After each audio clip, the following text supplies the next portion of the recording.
Live. Good night to the Belizean people at home and abroad. Tonight we bring you this our 63rd edition of Belizean Affair. Sitting with me virtually is our chairman, Mr. Roody, followed by my cousin, Mr. Leonard Brackett. And with that said, let's go straight to Mr. Wade for a reading, followed by a prayer. Thank you, Greg. It's always a pleasure to be in your company, and hopefully that our you know information tonight that we will depart to the general public will be of some good, and like you says that we start with our the reading. So I'll continue Matthew chapter 6, 1 to 10. It says, beware of practicing your righteousness before other people in order to be seen by them. Mm-hmm. For then you will have no reward from your Father who is in heaven. Thus, when you give to the needy, sound no trumpet before you, as the hypocrites do in the synagogues and in the streets, that they may be praised by others. Truly, I say to you, they have received their reward. But when you give to the needy, do not let your left hand know what your right hand is doing, so that your giving may be in secret. And your Father who sees in secret will reward you. And when you pray, you must not be like the hypocrites, for they love to stand and pray in the synagogues and on the street corners, that they may be seen by others. Truly, I say to you, they have received their reward. But when you pray, you go into your room and shut the door and pray to your Father who is in secret. And your Father who in secret will reward you. Amen. And when you pray, do not heap up empty faces as the Gentiles do, for they think that they will be heard for their many words. Do not be like them, for your Father knows what you need before you ask Him. Amen. Pray then like this: Our Father Jordan. in heaven, hallowed be thy name, your kingdom come, your will be done on earth as it is in heaven. Give us this day our daily bread, and forgive us our debts, and we also have forgiven our debtors. And lead us not into temptation, but deliver us from evil. Amen. For yours in the kingdom and the power and The the glory. glory forever and ever. Amen. Amen. For in for it for if you forgive others their trespasses, your heavenly Father will also forgive Yes. you. That's my reading from Matthew 6, 1 to 10. Go ahead, further, Thanks for reading, Mr. Wade. thank you.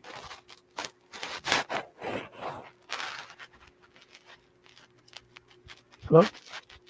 Uh, Great. Go ahead, Leonard, with the Yes, sir. Thank you very much. I'd just like to offer a short prayer, if you don't mind. Divine loving Father, we thank you for this privilege that you have afforded us. We pray that thou mayest continue to be with us, and guide us, strengthen us, protect us, grant us wisdom, knowledge and understanding, that we may be able to impart some additional information to our people of Belize at home and abroad, and that we may be able to speak truth to power and hopefully have our leaders hear our supplications and for them to respond as decent, law abiding, and law governing government should react on behalf of its people. We pray that God may bless our family members, each and every one of them, that knows their name, number, that knows our hearts, our desires, even our more secret thoughts, loving Father. Please continue to bless those people and who are in harm's way and who are being hurt for no justifiable reason. Please be merciful unto them. And we pray that thou mayest continue to abide with us now and always for Christ's sake. Amen. Thank you. Thank you. Thank you, sir. Again, good night to the Belizean people at home and abroad.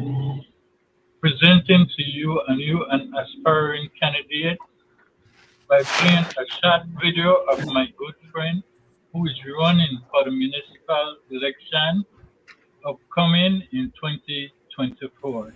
My people and residents of the Twin Tongue, my name is Roody Wade. I will be contesting the upcoming municipal election again. I humbly ask you, the residents of the Twin Tongue, for your support once more. I am the only change. You have supported the United Democratic Party in the past. You have supported the People's United Party in the past. And you have seen the ills, for change. If you want that change, I am the only change that will be on that ballot. So come March 2024, please give me your support for real change. I am for people and nation. Mr. Wade, I congratulate you, and I hope that you will succeed in what you are trying to do. As I said before, we need more aspiring candidates to run in these elections if we want to have our country move forward. With that said, let's go to our first music.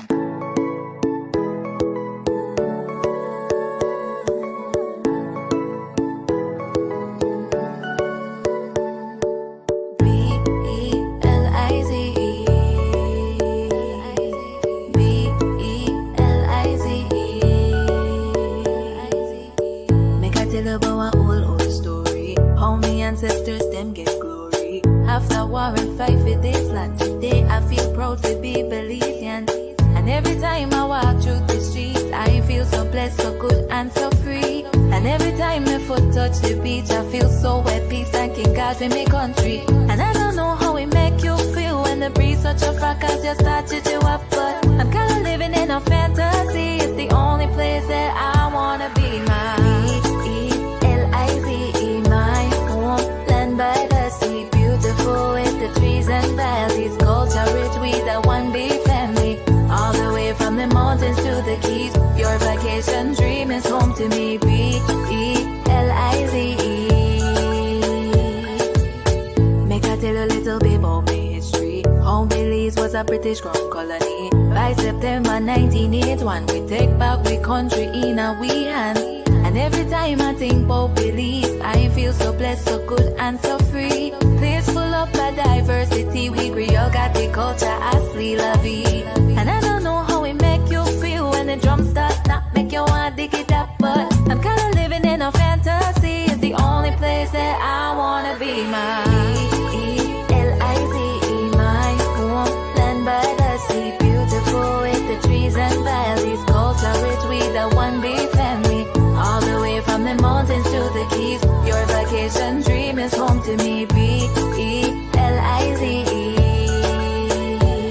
my Belize,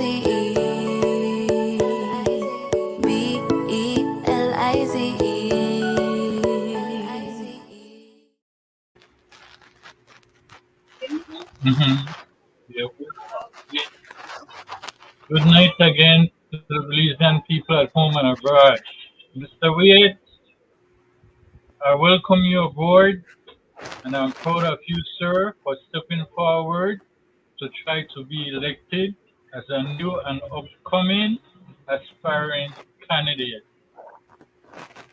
With that said, let me go to the first clip so that we can have this discussion and what is taking place in our country. That's the reason why we have Matron Roberts, we have the other public clinics that we have within the city. KHMH is a tertiary facility. We need to ensure that we differentiate that. KHMH provides tertiary care and some level of secondary care for the people of the city.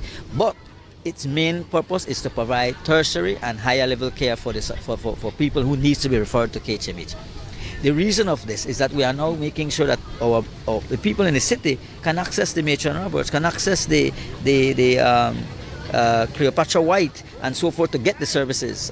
And with the NHI rollout coming next year for Belize City in the north side as well, that's even going to expand more and reduce some of the strains at KHMH as well. Because a lot of people go to KHMH and then sometimes they don't necessarily need to be at KHMH. They should be at the Matron Roberts or at the Cleopatra White and the other polyclinics. And so what we're trying to ensure that we have accessible services available to our Belizean society. So while yes, KHMH is a statutory body, and we must remember that they have their own affairs, they run their own operation. Government subsidize KHMH through subventions, through providing medications and so forth. But we cannot just simply jump and tell KHMH you should do the same. They have to look at the entire functionality of KHMH. Remember, KHMH, like as I said, will and again, they have other services that they provide to the citizens of this country. And so our focus was on our community and regional hospitals as the ministry who is fully responsible for that. We regulate the services of KHMH, but we do not manage KHMH.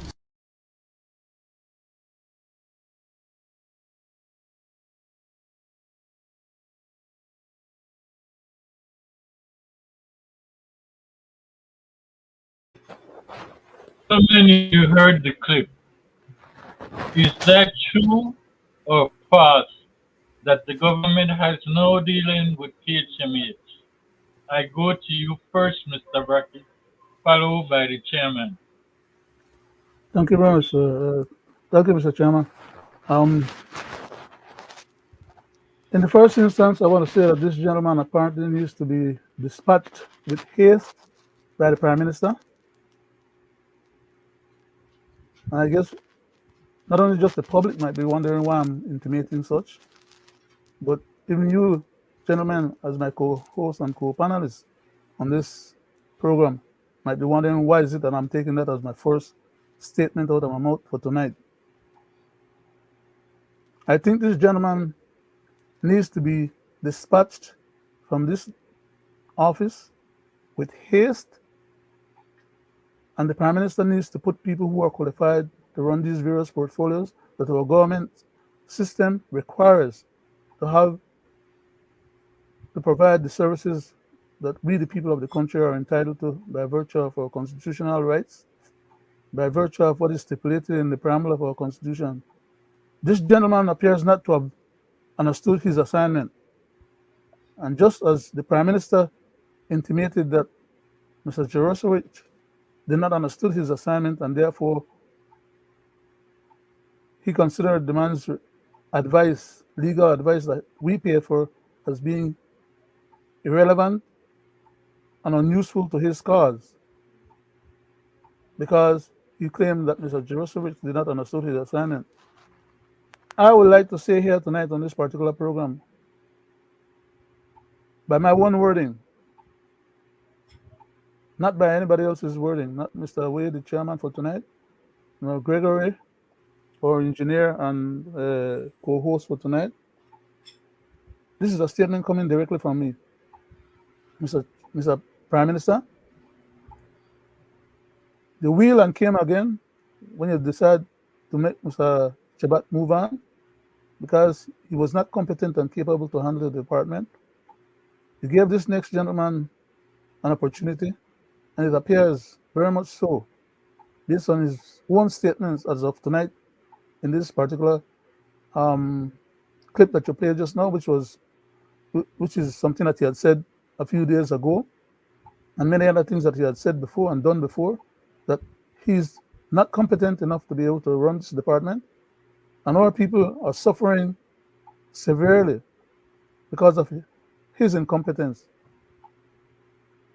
He may not be the only person that is causing the suffering, but he being the person responsible for this particular health department or health ministry of our country, and making such an asinine statement as to intimate that the government only provides some money for KHMH, but is not responsible for KHMH, is a dereliction of his duty under that particular ministry.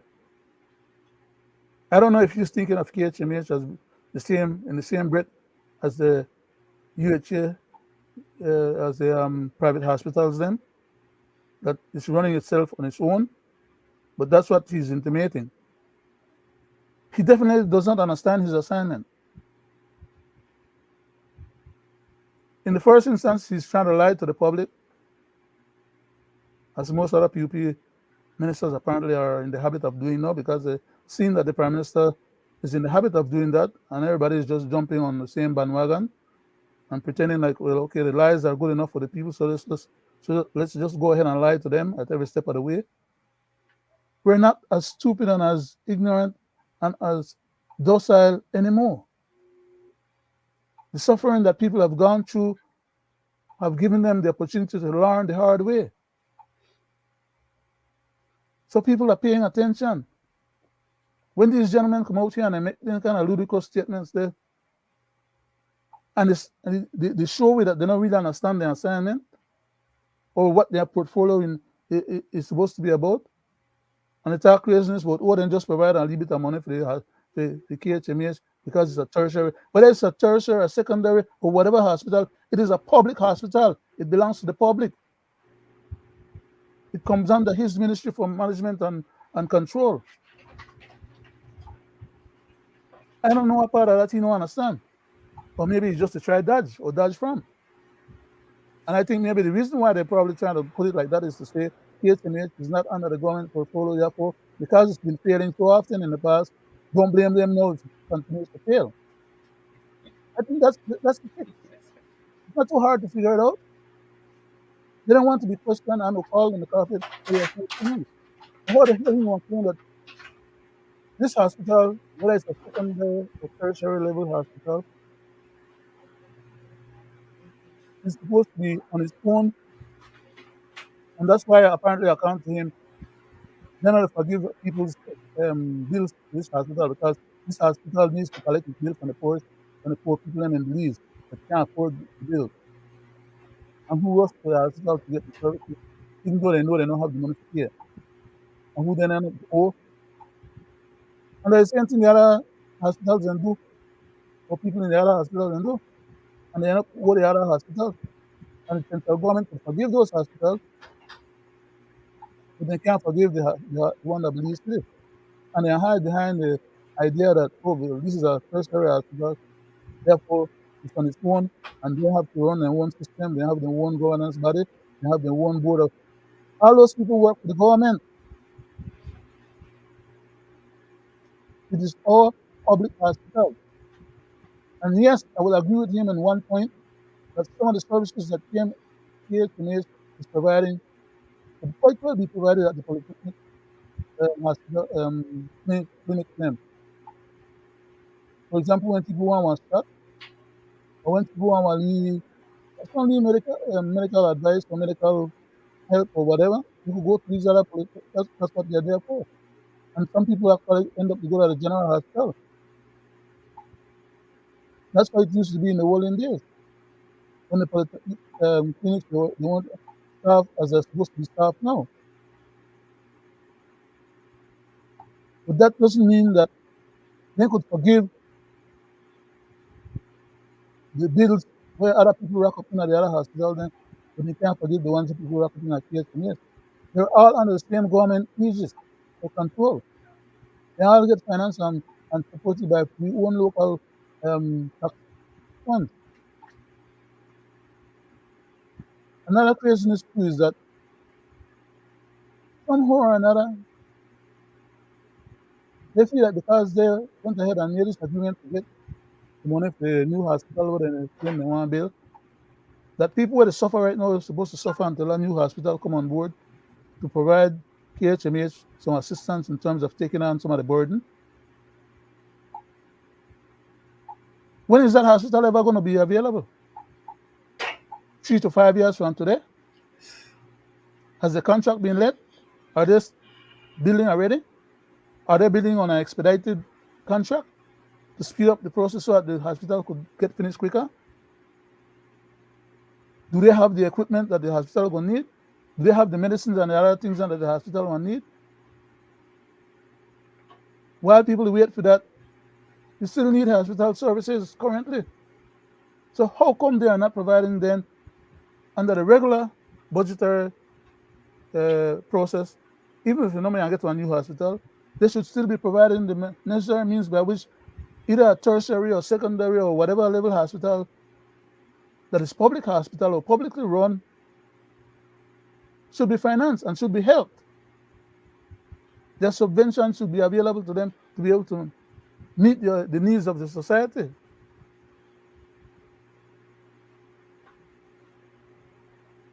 I have a little bit more I want to say, but I don't want to monopolize for right now, so I'll just yield back, Mr. Chairman. I thank you for your input, Mr. Brackett. Greg, hold on a minute, Mr. The Chairman was trying No, to no, say go something. ahead, Greg. Yeah, it's all right. No, but we got to be careful that Leonard because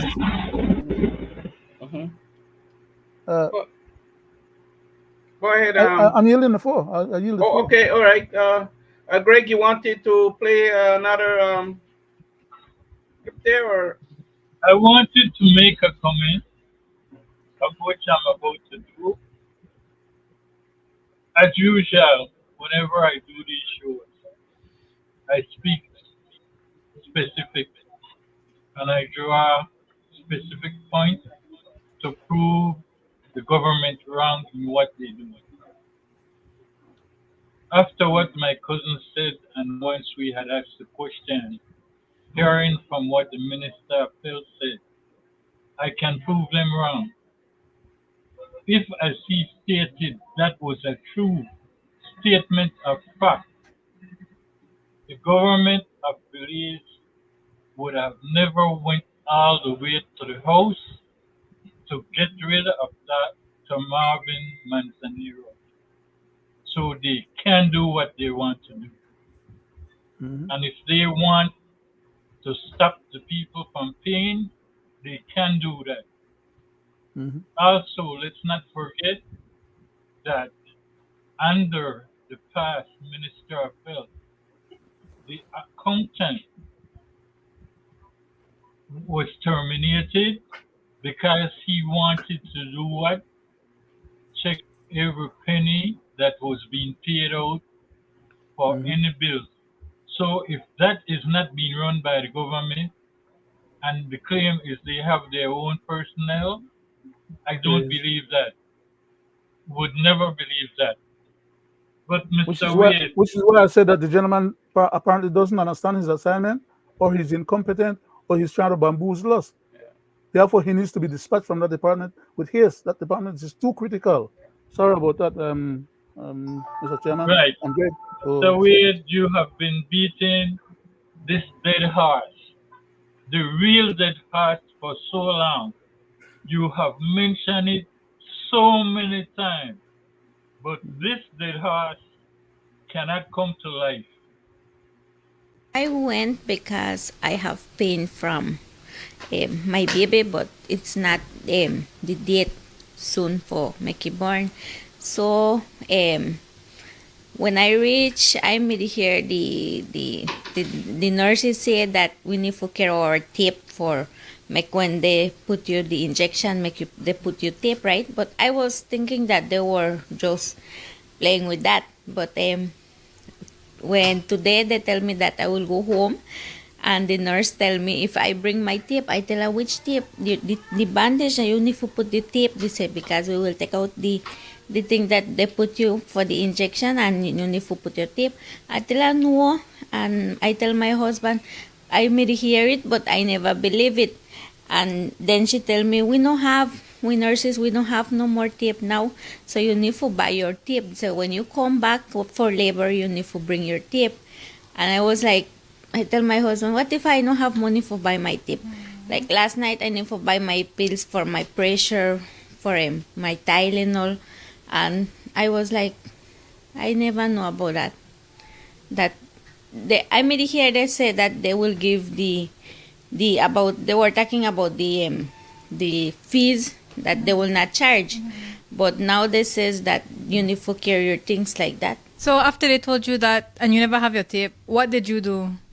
I tell the nurse that I don't have, and she tell me I will put you the same one that I will take out, and the clean one I will put it to you, and she do it like that.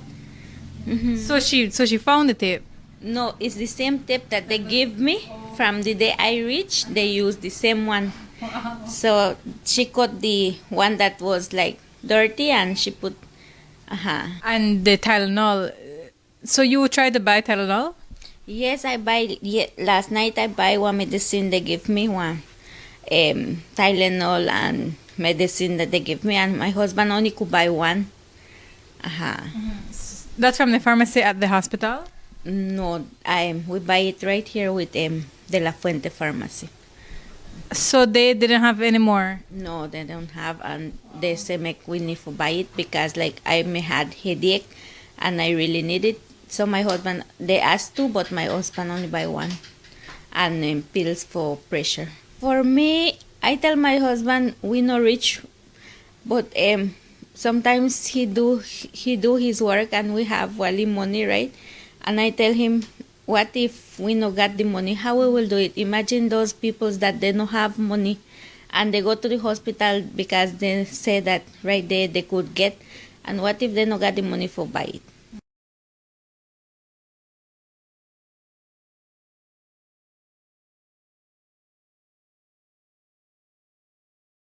Wow. Mr. First-hand Chairman, evidence. Before I comment on that, have before I been comment, Leonard or Gregory, say something, man. Then before I comment, First-hand, because what I want to say, first-hand evidence of what I'm saying, that gentleman needs to be dispatched from the department with haste because basic services are not being adequately provided for the least among us. But then could go to the private hospital and get all the services paid by us. That's the level of ludicrousness and craziness that we're dealing with. That's it, Mr. Chairman. Mr. Chairman, I don't want to get to work up right now. I've been It's not beating yet. this dead horse for a long time. You have personally spoke about these things that are happening with the hospital and other issues. I will point out another to show you what is happening and in which I want to hear you afterwards. Just recently, we heard the sugar prices went up, which is another basic need that the Belizean people use, only to find that there is a sugar shortage in Belize. Would you believe that? A sugar producing country. So what is happening? Are they selling out all the sugar because the prices went up and is not supplying the local vendors? Mr. Chairman, I go to you. sad, real sad to to know and to see and to listen on both sides. You listen to the, let's continue on the, let me address the healthcare of this country, right? You listen to the past electrician who was the health minister. We had listened to his deeds. You listen to the Shabbat guy, right?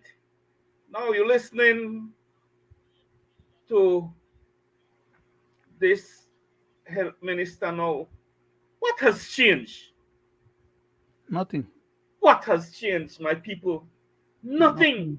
Nothing. What that lady, may I hope and pray that everything goes well with her in whatever cure she's pursuing or whatever is her illness.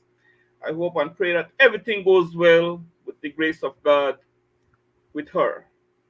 I personally had witnessed, or I've seen personally often similar event that that lady talking about. And a year ago, how many monies was diverted to the health department to have better off this situation?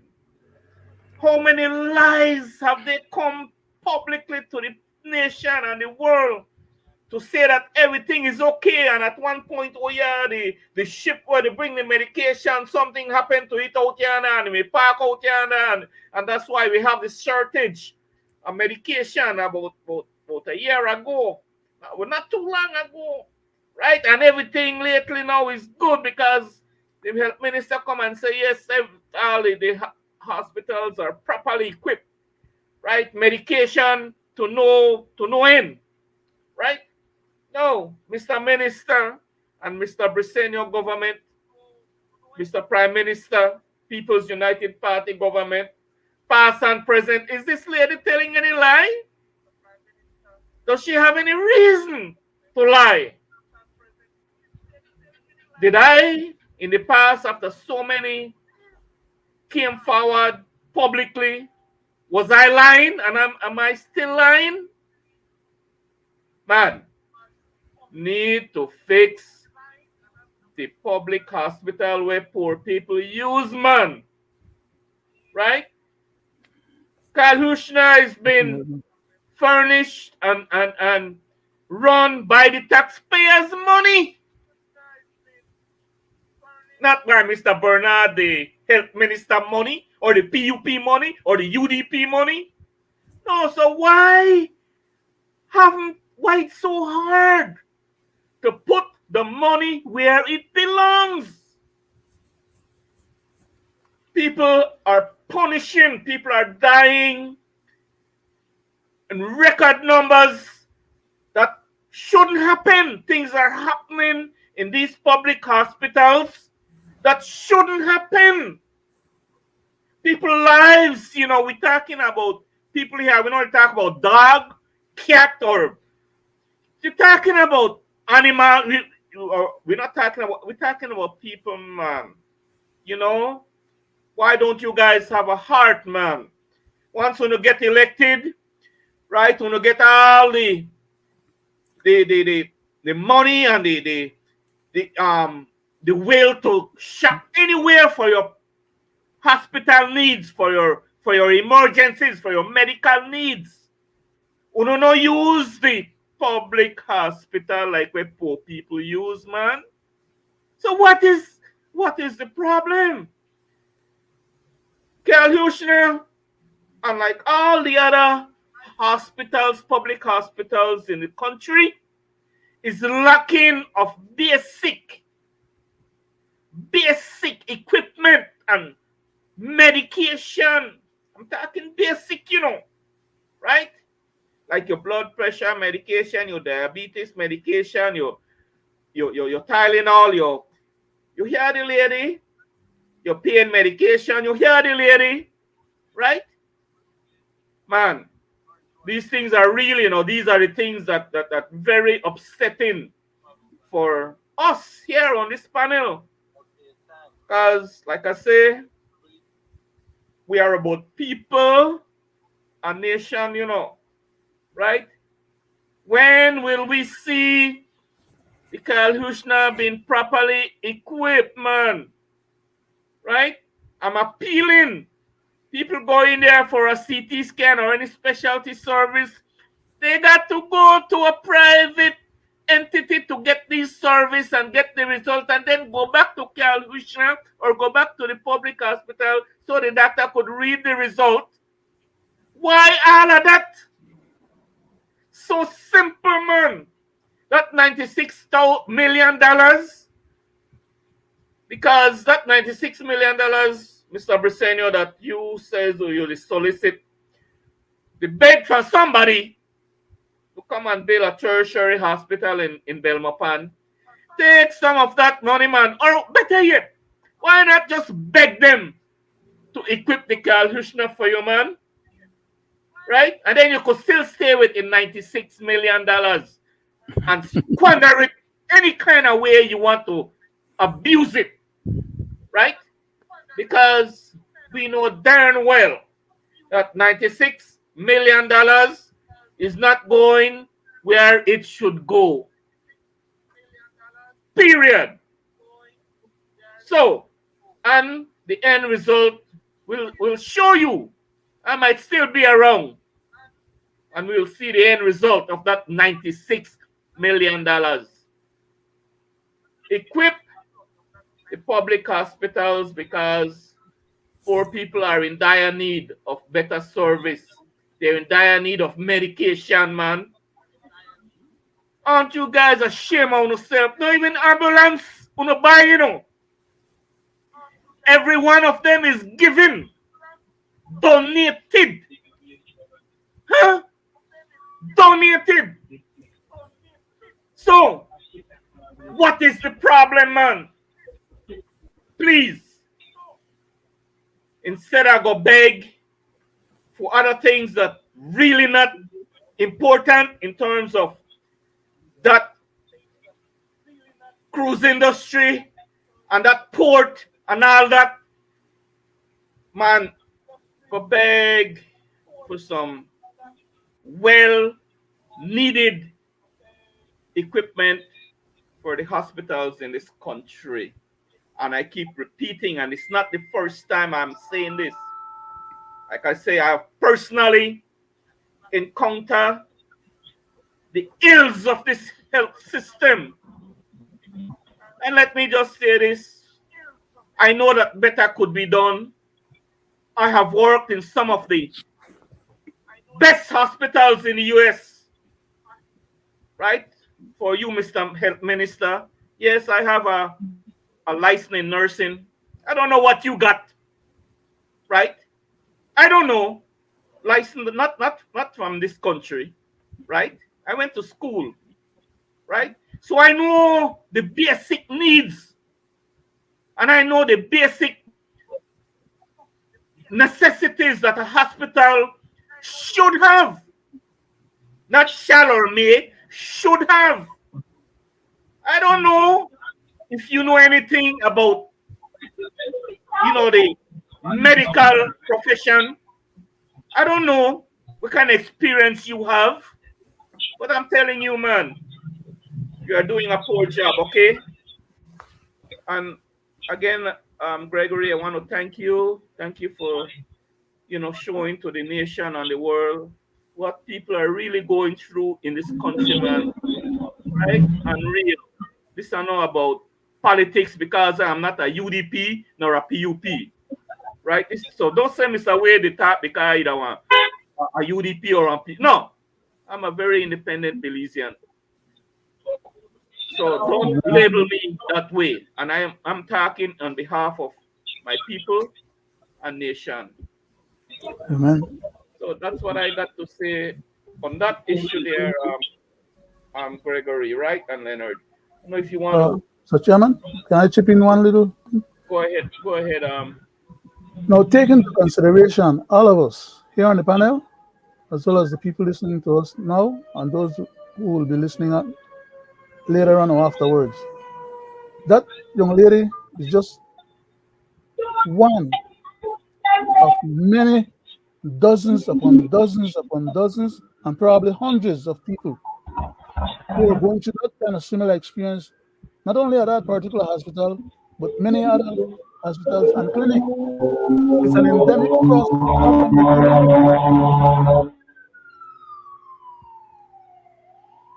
We're dealing with an endemic problem in our country.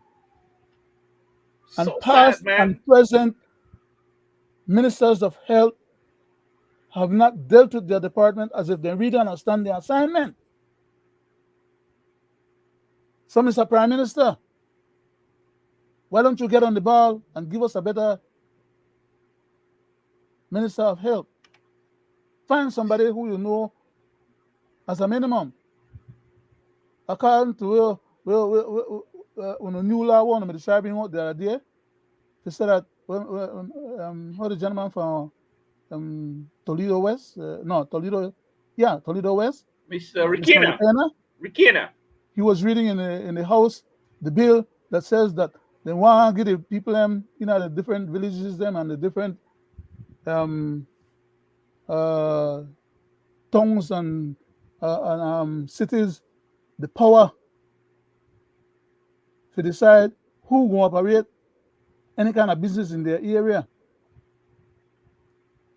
and to determine the qualification of the people and to make sure that the people where they want to operate business are qualified to render those services. How the hell can we have a minister who is not qualified to render a service at the highest level? Are those laws not for them and only for us?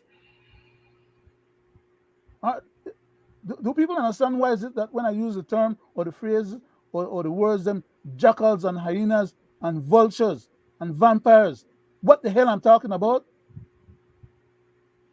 I'm getting a little flustered. I need to stop. Thank you. Greg, please do me a favor, Greg. So much craziness going play on. Play that clip for the nation and the world again, and for the Prime Minister of this country and for the Minister of Health. Please try from that lady.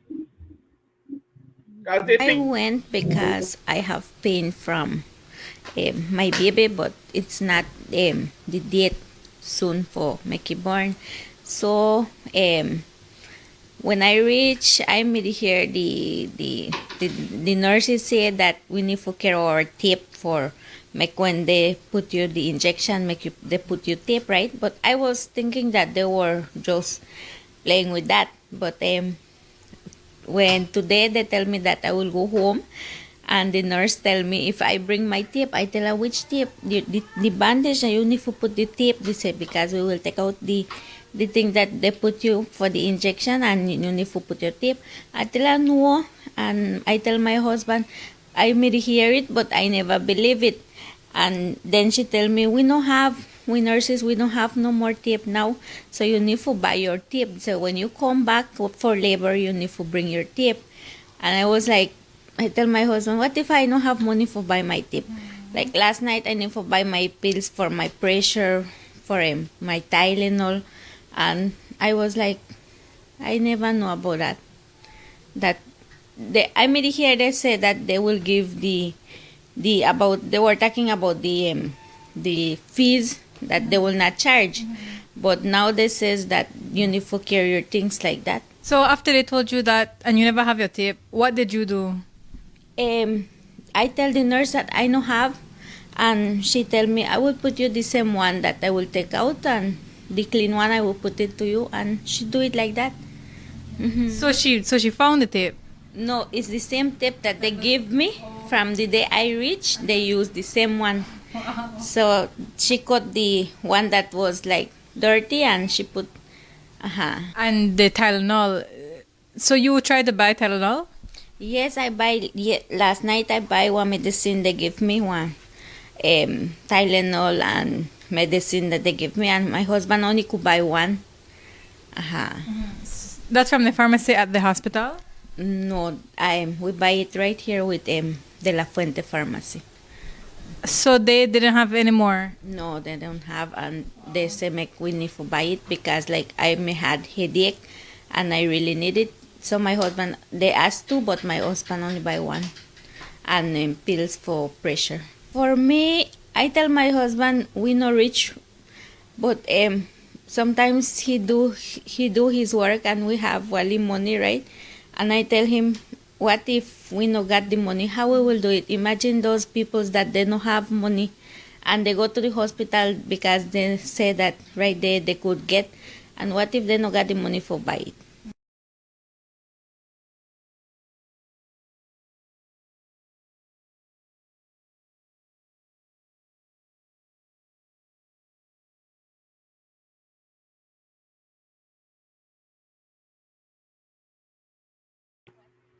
Thank you, Greg. Thank you so much for, you know, I hope that sink in. Mr. Chairman, it's a shame that these people who are elected to run our government has no interest in the people of this country. These None people whatsoever. want to stop the charging fees from these facilities.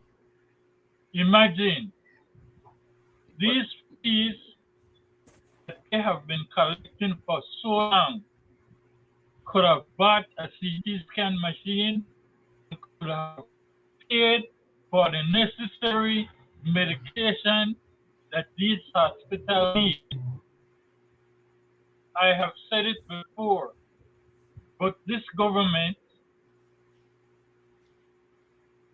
has no kind of principle.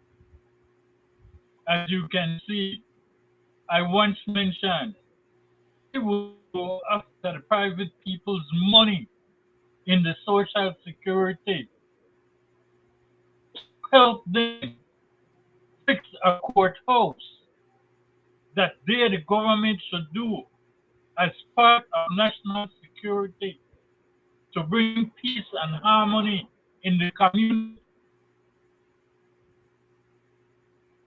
When that money could be easily put into the system hospitals.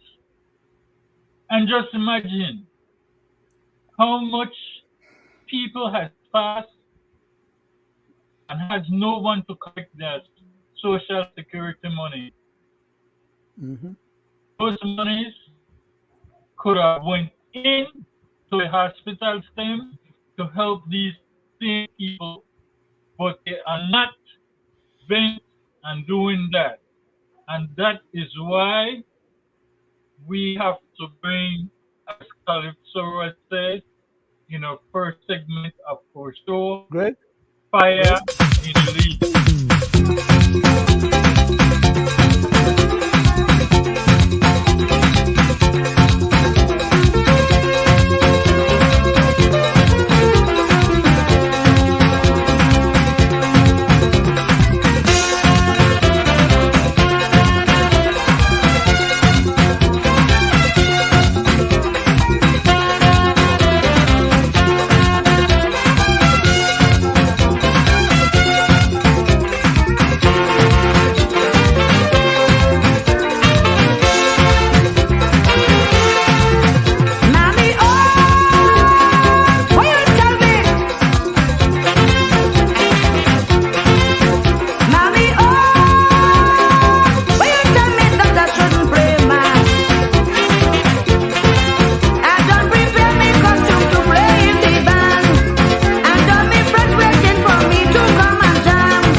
Leonard, you want to say something? Go ahead.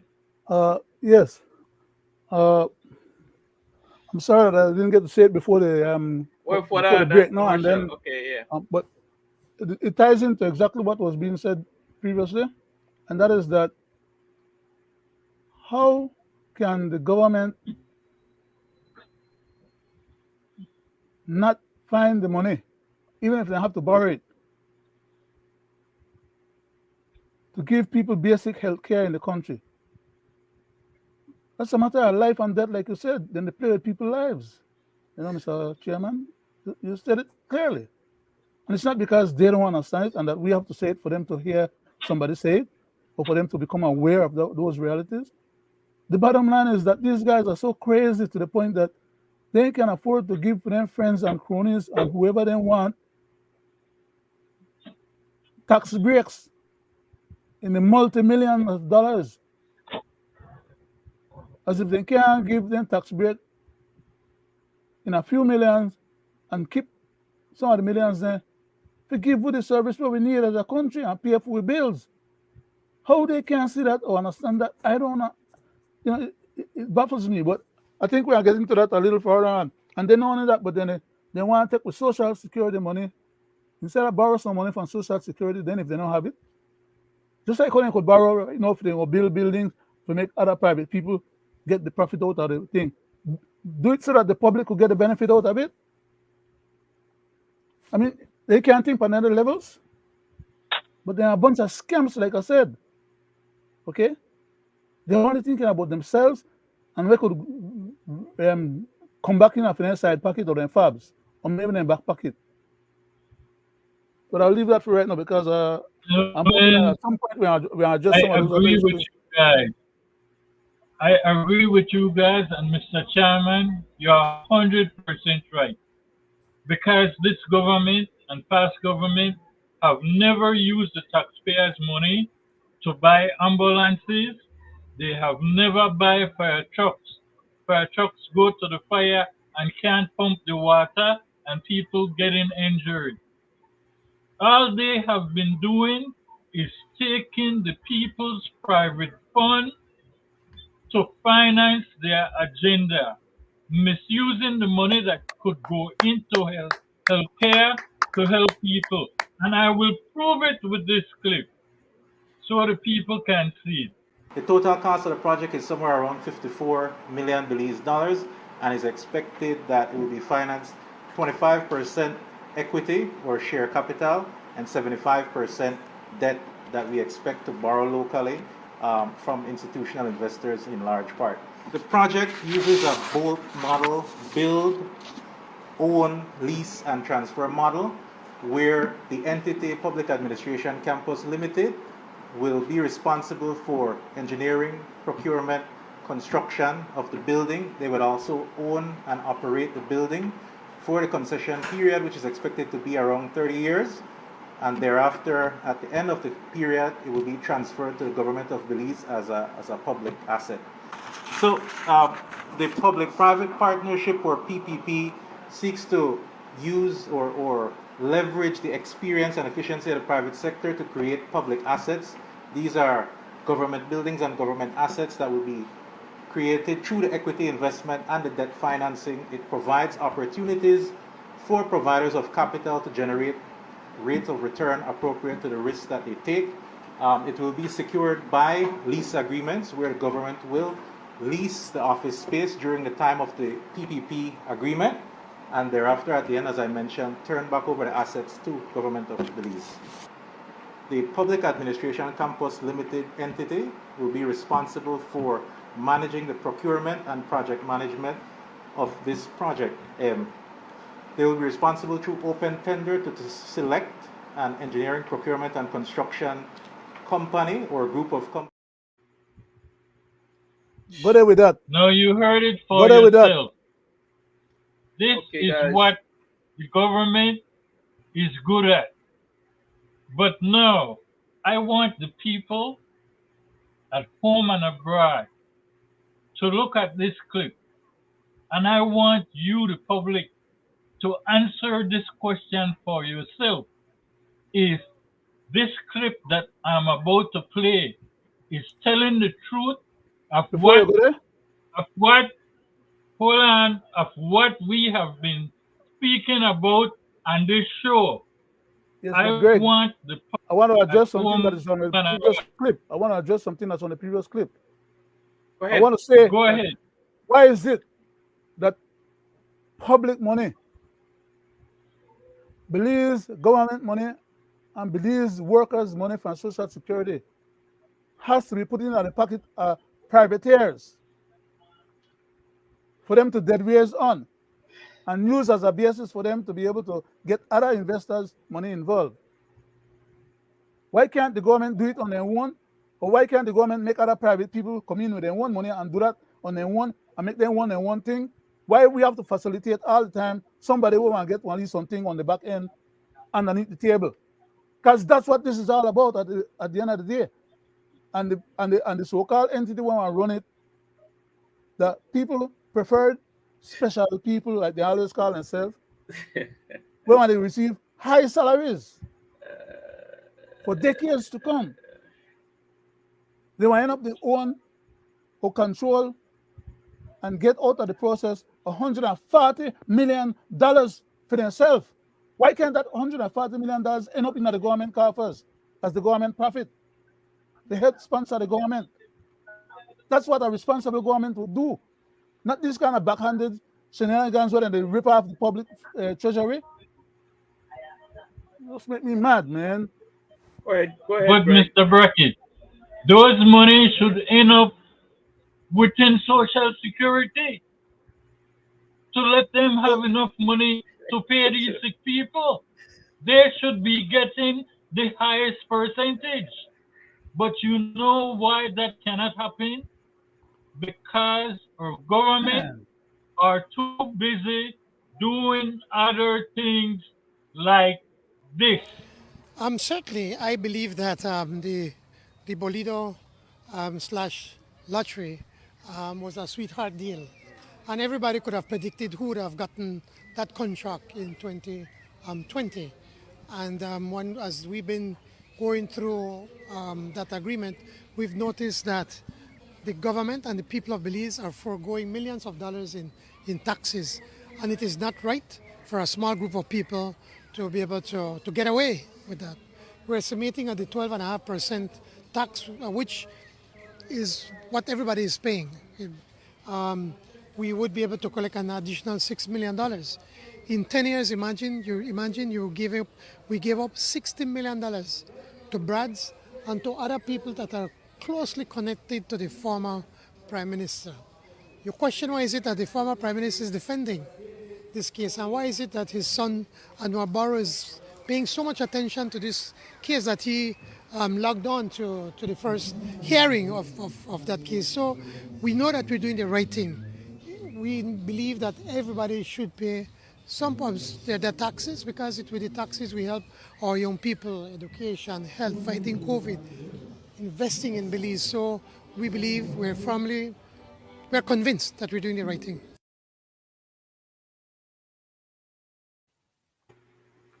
Now, gentlemen, and people at home and abroad, you heard the Prime Minister say that only a small group of people is paying their taxes. Is that why they are coming with the new trade license bill, Uh, which wants Greg, to make Greg, sure everybody pay their taxes? could we deal with those separately, because there's two different things there that needs to be fleshed out. Right. But Can I I? was I just no, I just want to asking get a the chance. I question. just want to get a chance to answer the first part of the question. What the Prime Minister is talking about when he says that with the Brads Bolido, they should have been collecting $6 million more per year, because they may go to 12%, like everybody they pay 12 point something percent GST. That is what the good gentleman is trying to refer to. So we have to understand the context of what he's talking about in order for us to flag his ass for lying to us. He knows that that contract was signed and that contract was given by the previous government at a certain rate.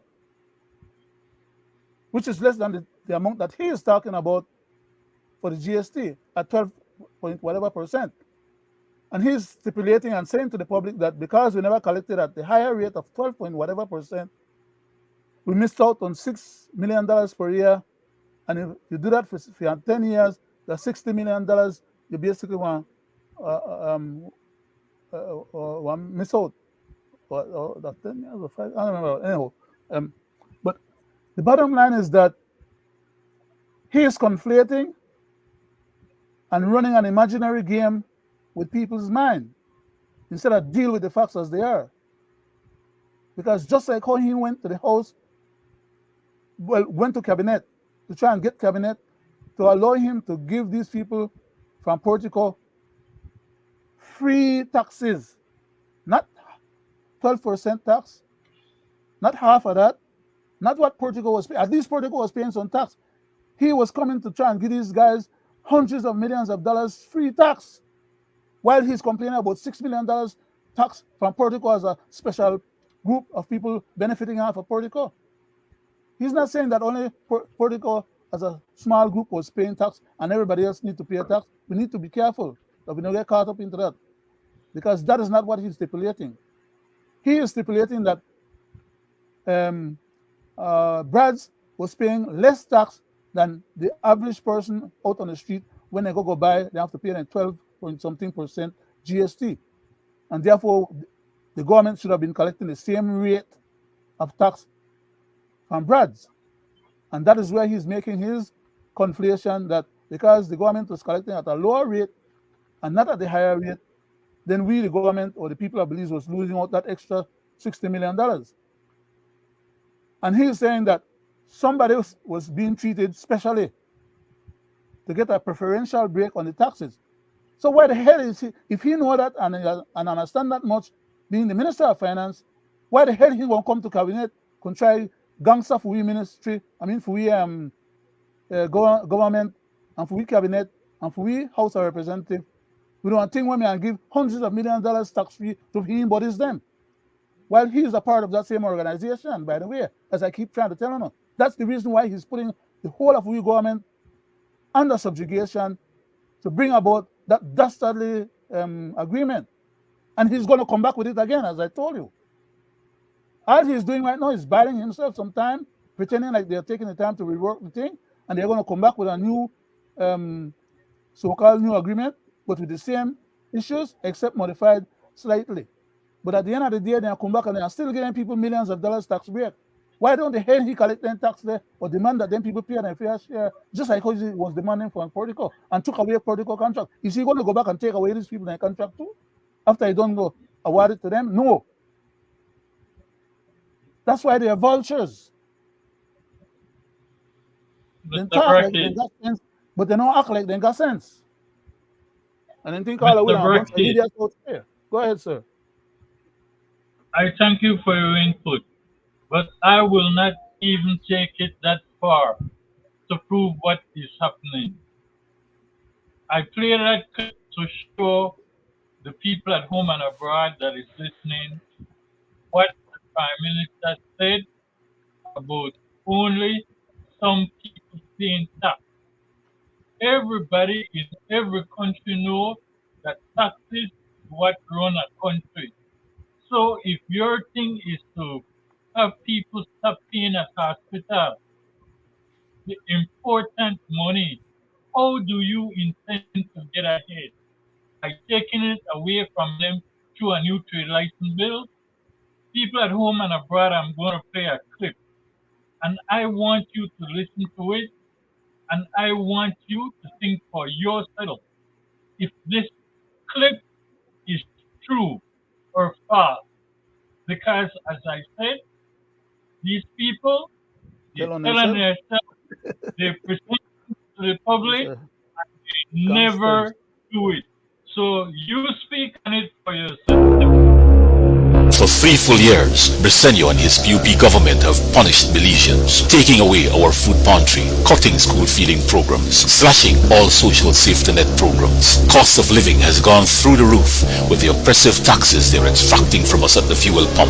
PUP Tongue and city councils have neglected and abandoned garbage disposal and maintenance of streets and drains. Now that municipal elections are upon us and general elections are near, we see hurry come up infrastructure works in towns and cities they control. They're announcing waiver of petty fees at some hospitals and clinics. We can expect minor decreases in fuel and a few handouts here and there. We might even get a little Christmas cheer this year. But once we give them another term in municipal and central government, they will tighten the noose once again. So don't let them fool us this time. We've suffered too much, they have done too little for us, and now it's too late to make it up. Reject the PUP. Vote UDP. Mr. Chairman, I go to you. Well, and I would like to hear your input. And okay, my input, and from the heart, from the heart, I say that, nice, we see this plays out all the time, all the time. Well, I would like to say to that person that made that commercial, that also goes for the UDP. That same scenario you play also goes to the UDP. Part and parcel of where this country is at today. Mm-hmm. The UDP, this two-party system that we have in this country, this is the end result 2023. Mm-hmm. Both of you guys are guilty. And the nation should reject both of you come the next election. And, I like to say that, not to mention, guys, up in my, I just want to take a little 5 minutes to say this, no? Up in my municipality here that, I have observed that butane, where poor people use, poor people, and butane and firewood and kerosene.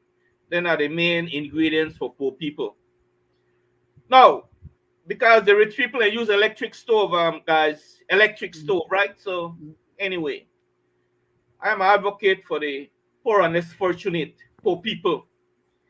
Up in this municipality, we have 4 areas that sells the same gas from the same company. Same gas, same company. And for a 22-gallon full now, up here in the Santa Elena area here, it's $99. Not too far down the road there, Bullet Tree Road there, it's $111. Another entity, Western Gas, not far from here, like 5 blocks away, $112. And up in the Contiki area, it's $118 for the 22 gallons of full of butane gas. Isn't that a control item, Mr. Chairman? Mr. Chairman, isn't that a control item, though? Control item? That people could just so that's what I'm saying, right? So who is looking out for the poor people, Like that you mentioned, they impose all the taxes on the poor people and throw the poor people under the bus and just to serve a certain elite group in this country and they squander our resources, they bleed our social security, past and present, they bleed the DSC, they bleed the People's Bank, right? Past and present, they are a bunch of scoundrels, right? Exactly. Now, I like to say this, that, you don't take no rocket science, and in this municipality, who everybody know this municipality, you have a low-lying bridge, and it's been there for decades. Same flood, and same every time we have the hurricane season, we got flooding, and other floods that comes, the low-lying bridge flooded, right? Same kind of way. The market flooded, same past UDP government, PUP government, and they do nothing. All they do is remove the whole board, and some of the board end up some minister ranch farm and some politician farm, and carried off by the Ministry of Works vehicles, our vehicles. They come pick it up and take these wood to the up the wood and all, to the minister farm, right? Now, I like to say this, that these people not think, why all the money that they spend for repair and repair and repair, why not build a permanent bridge, man? Why not do that? That could have done long time ago. You know, they see that far, or only continue to see they put band-aid and band-aid and band-aid. Man, they burden the taxpayers, burden the whole system. Build a bridge that will last and permanently, man. We see every time rain and we Belize City flood out and the country flood out, and all because of improper infrastructure or no infrastructure at all. Where are the engineers? Where are the God sent ministers of the public work? Now the minister of infrastructure can't change the name. They're not public work no more, right? They change the name for whatever, and they got a reason why they do that, right? But anyway, but like I say, they are geniuses, just like how we have the geniuses that they teach us about our constitution, right? They are God gift to our constitution, and they know it well. So then they teach we. Where these so learned people, where they at, right? Don't they know? Don't they don't know the best thing way for do, man, right? But everything in this country is about hustle. Hustle. And hustle for who? Not for Ashcraft, not for Portico, not for nobody else, but hustle for the same taxpayer, the same poor people money. I applaud one man, and I'll say this, the man from Salvador. He said a lot of things could be done if you not thief the money. You could uplift your nation if you not thief the money. You could uplift the health system. You could uplift the nation. You could uplift the poor people. Uplift your country if you not the money, if you not thief it. The president where it belongs. Put it where it belongs. You don't need to stop put on hand in the cookie jar, man. We need to stop that. The taxpayers already pay on handsomely. Taxpayer, that's not the PUP, the pay on PUP party or the UDP party pay on. No, it's the taxpayers. Everybody. And this nation. Huh? Isn't that enough? You see, when you come in here, someone know you got bicycle. And you left with mansions, riches. That's why I'm afraid to pass uncut, right? Because that is what's going to set on the straight, right? Now, the nepotism, I like to say this. I would like this to go directly to the chairman. Mr. Right? Chairman? Mr. Chairman, before you go to the nepotism part of it, could I speak on one of the previous about the bridge and so? I just want one small comment, no? You're totally in order when you ask the question where are the engineers or the learned people or the people who are supposed to look after these affairs for us, because we do have a government department, both at local levels as well as national level, that are responsible for these issues. For example, the bridges them that are in Cayo are both under the Cayo Twin Tongue jurisdiction, as well as the central government jurisdiction under the Ministry of Infrastructure, because those are major infrastructure that major roads for the country run on. Unlike those other little bridges and so on, where that are not major roads or that doesn't have major. Um, but anyhow, I have a serious concern about that the Hawksworth, that thing they call the bigger bridge, the Coyote, not the little one you was referring to, the other big one. We have a lot of them big trucks where they come from Guatemala and other places where they run across that bridge, and they have been doing that for decades now, and that bridge is not properly upkept and needs to be looked after. Then did some repairs a while back, but that bridge was not built for the type of weight and the large 18-wheelers and type of vehicles where they run across it now, full up with cement and full up with steel and full up with all kind of heavy stuff. One of these days that bridge will fall in. And that bridge could actually last for a few more years if they find a way to get them big truck to stop run on that bridge and maybe fix the next least small bridge they mentioned about earlier and make them run when they come into the country with an overload, run on a little bridge that is, if that get destroyed or it's sinking or whatever, it's an easier proposition to fix that than to fix that bigger Hawksworth bridge. Because one day that bridge, them big trucks won't collapse the bridge. So they have to reroute that traffic. That is a serious concern of mine. Over many times when I go to Cayo, I keep on remember, now that I have a chance to at least say something on this show about it, I remember that I need to point that out. I wish the Minister of Infrastructure takes into consideration what I'm saying to him. Let me just 2 more minutes here, guys. On nepotism. On nepotism, right? I would like the chairman of the Constitution Reform Committee. I would like for him to take back this message. That they enshrine in the Constitution they are going to make this new Constitution that nepotism is a no-no, right? All the ministers come from different parties. Then when they come into power, they bring in a uncle and grandma, and sister, and wife, thing to serve them, right? To make sure that nobody touch them because they have them back, right?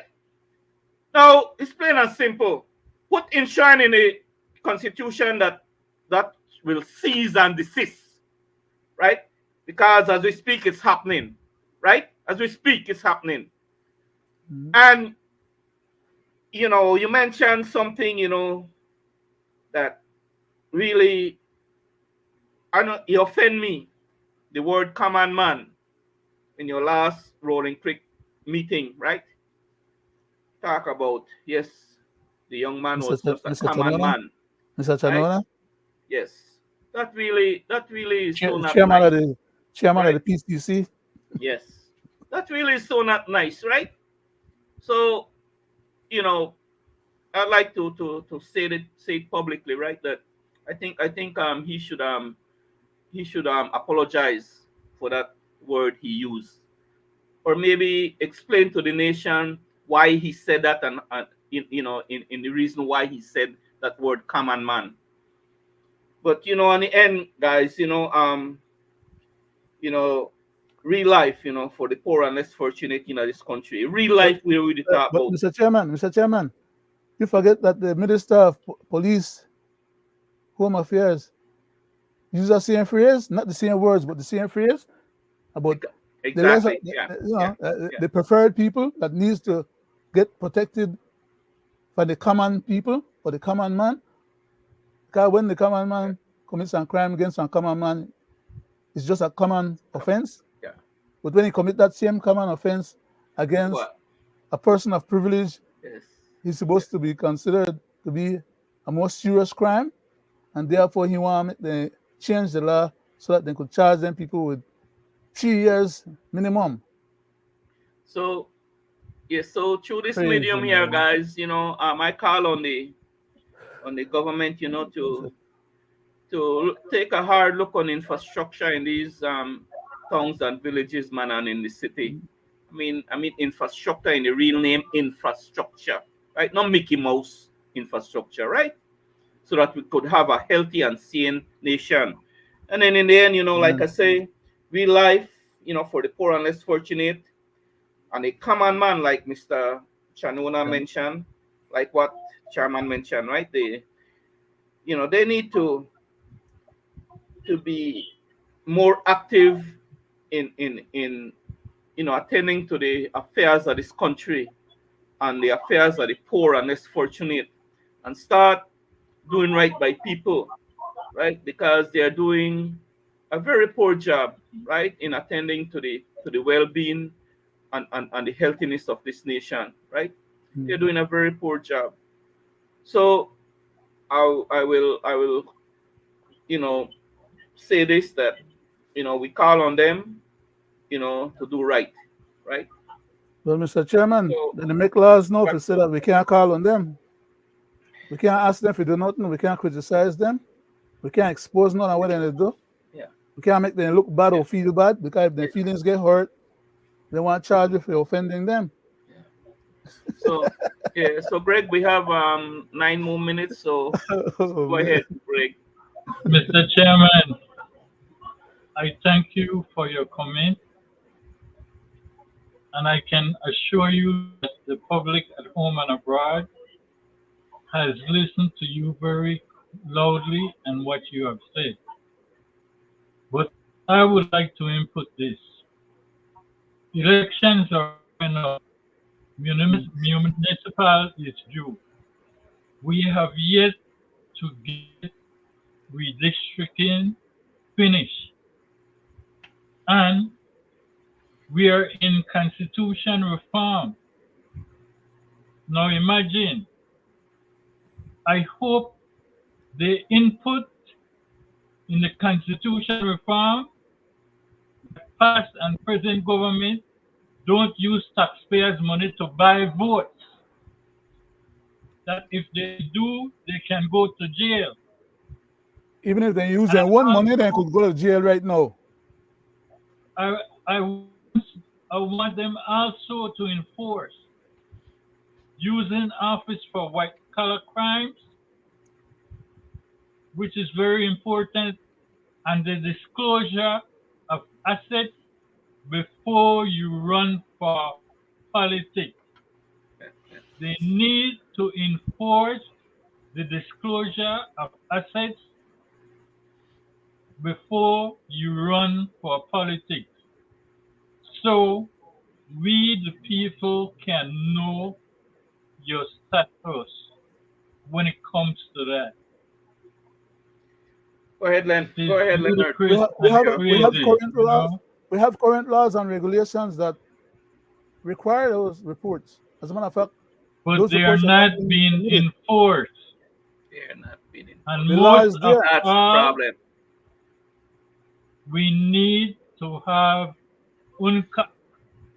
fully implementing. There is no talk about it. They show no interest in doing it. Amen, and they know why. And thirdly, the present government as well as past, and I will say it more to the present, you need to leave national security to the people who is the pallbearer of that. Please do not try to overstep your bound again, as when you brought in the terrorists without confiding in the people, and leave the national security of this country to the people. Whenever it comes to that, let's stick with the lawful referendum act. Yes, Mr. Brackett. Thank you. On that point about national security, we, the people of Belize, need to be kept abreast of what's going on at the ICJ. This idea that they can tell us, the public or the people of Belize, that they can tell us nothing because they are operating under secrecy. They should not have agreed to operate under no secrecy in the first place, because they don't run no secret agreement on our behalf. We never tell them to go do that. They didn't sign up for that behind for we back. Only we could save ourselves from the crisis that they're putting us in. And therefore, because ultimately, at the end of the day, we, the people, are the government and the owners of the country, not the people that we entrust to manage on our behalf. We are entitled to know what they know. They can't come on the bamboos and tell me that they can't tell me nothing because the matter is at court. Every court matter that goes to court becomes a public, especially if it's a public related issue. People can go into court, sit down and listen to the court proceedings. Now, of course, we talk about the international court, so everybody from Belize can show up, or anybody from Belize just can show up at the international court and just get one seat. But that's why we have a representatives them there to report back to us and to let us know what's going on. Then put us in a bind whereby when these judges they make their final ruling, we will have to end up to live with the outcome whether it's in our favor or against us. We never asked them if we go do that for us. Then bamboozle the country into signing up with this hocus pocus bogus referendum that they had that was not a true referendum. It did not allow everybody that had the right to participate to exercise their franchise. And they use all kind of conniving and underhanding effort to dispossess people of their rightful authority vested in them, just so that they could go and fulfill some obligation that they had or agreement that they had with other foreign interests and other foreign powers, all to our own detriment. I would like for our foreign minister and our government to tell us what the hell is going on. Because only we could save for ourselves as we did in the past. We don't want to be presented with a fait accompli or a de facto status where Mr. Price himself had said, for we land or country is not for negotiation, arbitration, okay? But these idiots have us negotiating and arbitrating the whole of the country, the ICJ. How are we supposed to help ourselves or save ourselves when they are the one that pretend like, well, we give them the authority to do to we what they do to we. We never give them any such authority. It's under false pretense that they connive the process to get us there. Okay, we're there. The least they can do is open them down out and report back to us and tell us what the hell is going on. Because the Guatemalans don't know what's going on. For their ministry, speak to for their Congress and for their Senate and for their president, and then talk to for their reporters and for their newspaper and other sources over there. So why can't for we people do the same thing over in for we country?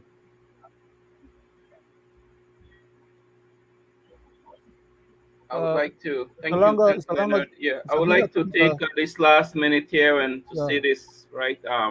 Thank you guys, but you know, for the record, you know, we had played a clip with the UDP commercial, right?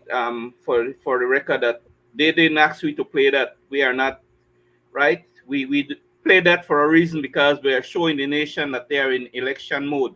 And I said what I said about that clip, what I think about it, right? So, on what I didn't expect anything better from them, right? Because they are both alike, right? So, my reason why I said that now is because I'm calling now on all the independent thinkers of this country, right, to step up for the next municipal election that is going to be coming on us, right, for next year, March. Put your name up.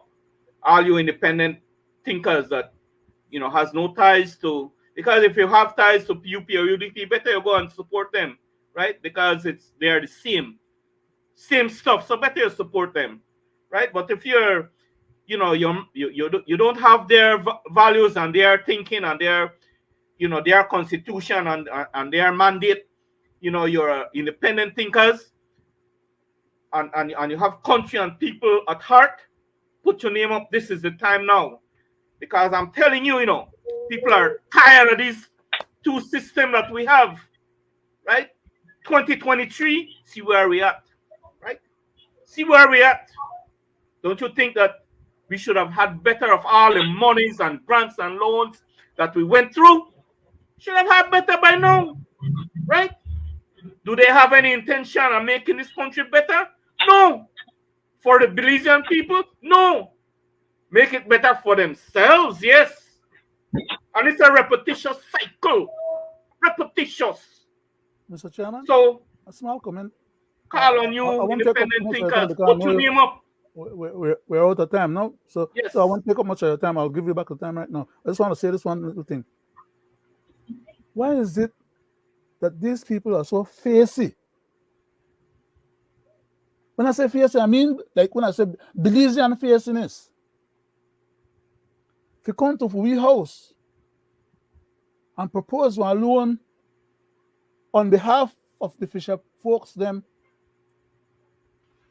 of which the fisher folks then supposed to get, then should they get 70% or 75% of the money because it's a whole lot of people that have the need for support and the help. But instead, they only get 20 to 24%, somewhere around there, of the money. And let's say 25%, 15 million, what? 3-point-something million dollars. Wow. Right? Almost 4 million. So if you go to 16 million, it'll be exactly 4 million. So it's about 3-point-something, almost $4 million. Closer to 4 than to 3. Nothing but. Where are they going to spend $78 million on studies? Whose salaries is going to be paid with that $78 million? To the point where they're going to spend $78 million on salaries. If you're a small group of people who want to do a least study for them, and 20%, 24% to all the other people who really need the help with the scratch out on living every day. It's criminal. Extra face for them to even come to your house and put that in a your face. And everybody sit down and swallow it, Thank you, Mr. Chairman, and sorry for take up your time. I know we're there with like I say, I don't know if Gregory time is of an essence, They could go to 35. Time is of an essence, like I say, I want to thank you guys, for, especially thank Greg for, bringing up, the in real time, in their own words, right? So they can't say reliable, right? They Greg back there and make something there and put it there. No, they cut this and cut that. No, that's from in their own words, right? And like Greg always says, they tell on themselves, right? They tell on themselves every time. And I think most of our people in this country, they catch on, Most, if they continue to do the things that they are doing right now, especially the Prime Minister, right? If he continue to lie, man, he better stop while he's ahead. We should have carried the man a quote for being a liar. I'm saying, nothing but lies, man, to the nation, right? And like I say, for all this, these guys have an agenda, right? They have an agenda, and they will push it through, right? Okay, they'll push through their agenda, and all on the expense of, like what you says, Greg, that they are using consultation for what? I think Greg will need a minute for the last music, and maybe you have something to say. They use consultation for a yes, yeah, that's what, right? So that's what they're doing for a yes. Correct. Okay, well, we consult the people, and then and it's a yes. The people say it's okay. So we will do what we need to do. Go ahead, Greg. Thank you, Mr. Chairman. I thank you guys for your input. God bless, sir. You are highly appreciated. But I want to say this personally to the people living in the diaspora. The government had passed into law the People's Constitution Act, and your voices by law must be heard. Now I will say this to you because the same government is saying that in order to do the constitution reform, they will take it to a referendum. So, with that said, since your voices must be heard, I want to say to you to ask this government to also let your pains be put into action. What I'm specializing by that is the same way how they want you to put your input, let your voice be heard and let them know if you are not able to take part in that referendum, then the whole constitution reform should go on hold. I thank you, people at home and abroad, for tuning in. Again, we will be here on Friday. Have a great night.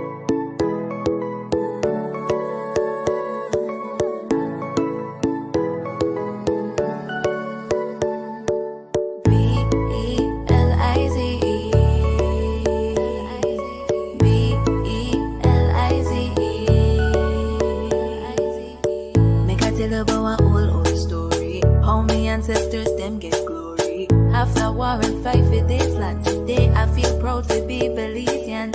And every time I walk through this